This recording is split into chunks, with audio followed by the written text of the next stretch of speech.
Okay, so I have added up here the moment of inertia is the counterpart to mass, and then I forgot to mention the units. So if the formula for the moment of inertia I is going to be equal to some constant, which is just a fraction, and then it's mr squared, so then m is in kilograms, r is in meters, but you have to square it. So the official metric units for moment of inertia would be kilograms meters squared. Now you don't need to know that if you're one of my students, but I thought it, just for symmetry purposes, I thought it was important to put that thing up there. Oh, and then, in case I forgot to mention it, and we go back to this again, I is equal to some constant mr squared. So do you remember that the radius is the connector between this and this? We had a formula for it. That the radius was the connector between this and this. The radius was the connector between this and this. Well, look, the radius is the connector between this and this. So you've got the I and you got the M, and then the radius is the connector between the two concepts. You may now ooh and ah from that. You're not excited? I am. Can't you see?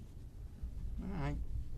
Now we want to talk about what gets something to rotate in the first place. So let's go back to linear concepts and reintroduce the concept of force, which is going to be in newtons. So a force was a push or a pull, and then if you pushed on a refrigerator, the refrigerator could move. So a force causes things to move sideways or up and down. So it causes things to move in a straight line. So what then is the counterpart to force? It's going to be a thing called torque. And we're going to abbreviate torque with a T. But we're running out of letters. So we can't use a regular T because that's temperature. We can't use a lowercase t because that's time. So this time we're going to use a lowercase Greek t called tau, and it looks like that. So that's a lowercase t in the Greek letter system, and that stands for tau, and that is going to be torque. So this is the symbol for torque. Okay, and then once again, do you notice anything about the equation? So look at the equation in red. You've got the linear concept over here. You've got the angular concept over here. And what's the connector? It's the radius again. So that our formula is it's going to be the force, but then we also need to multiply that by the radius. Okay, now look at that picture and notice the direction of the radius and the direction of the force. Do you notice anything? They're perpendicular to each other. Because do you remember another formula that we had that had an F and it had a distance in it? What was that called? It was called work. So I'm throwing a lot of stuff at you. Sorry. So work was the letter W, and it was equal to a force multiplied by a distance. But the difference is that in work, the force, if it's in this direction, the distance r is also in that direction. So the F and the R are parallel to each other. But in this case up here, the two are perpendicular to each other. So that's an important distinction between the two concepts. So let me get rid of this because we're not going to be doing too much with work. All right, so let's go back to talking about torques. A force was a push or a pull.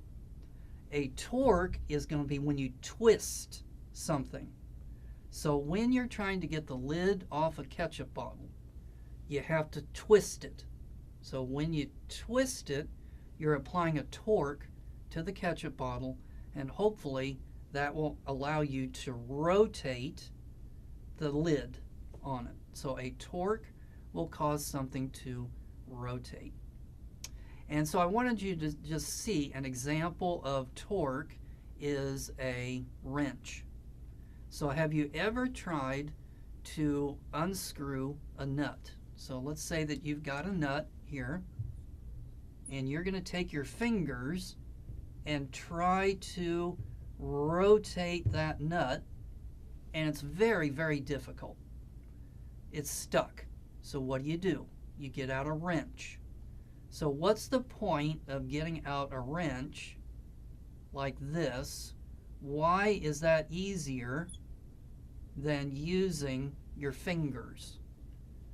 Okay, do you notice the radius is very, very big? So the radius R, you're going to put your hand out here. So this is going to be the radius R that is going to produce the torque.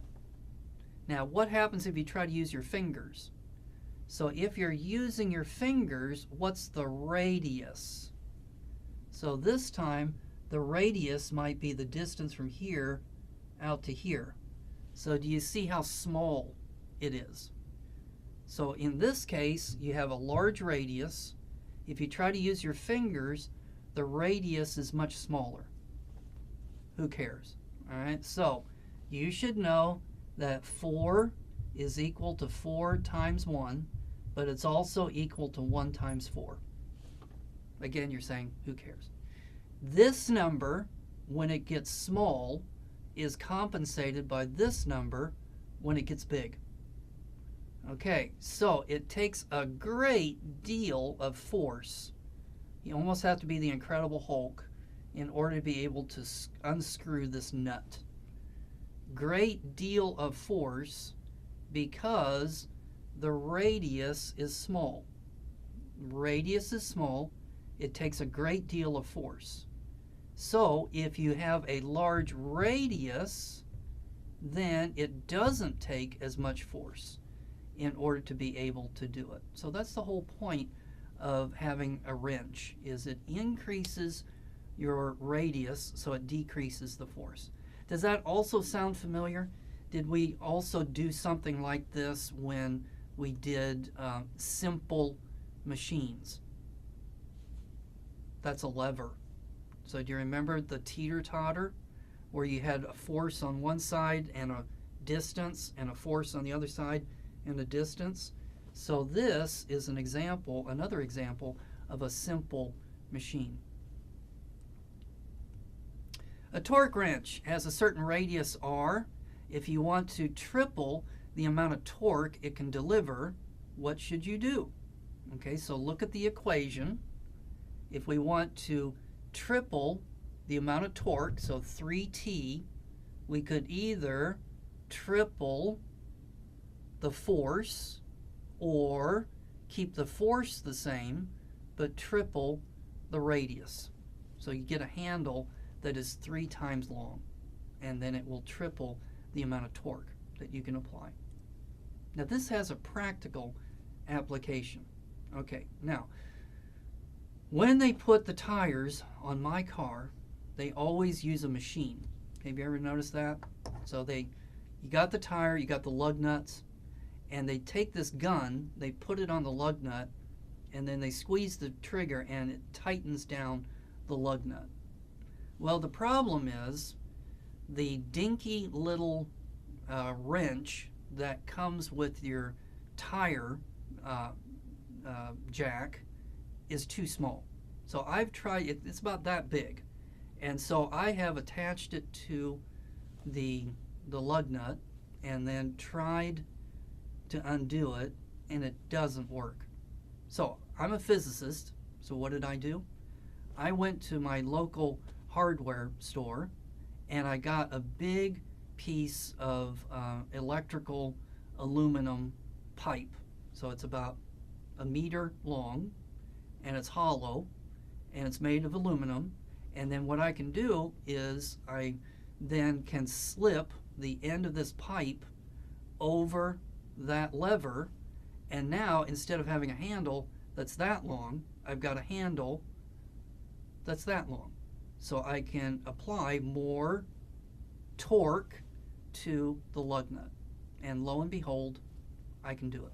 Now I look ridiculous trying to change my tire using this thing, but it works. And you also have a tire iron in your car, just for emergencies. Here's another one. A torque wrench has a radius of 0.3 meters. If you apply a force of 2 newtons to the end of it, how much torque does it produce? So the radius is 0.3 meters. The force is going to be 2 newtons. We're looking for the torque. The equation is the force times the radius, or the radius times the force. Samey same. So when you multiply those two numbers together, you get 0.6. Let's look at the units. So the unit for force is going to be the newton, and then the unit for distance is going to be the meter. So therefore, the official metric unit for torque is the Newton meter. You might also recall in America, you have torque wrenches are in foot pounds. So a pound is a unit of force in the English system, and then the foot is a unit of distance in the English system. So a foot pound is a unit of torque. Okay, so take a break. When we come back, we're going to talk about Newton's 3 laws of motion.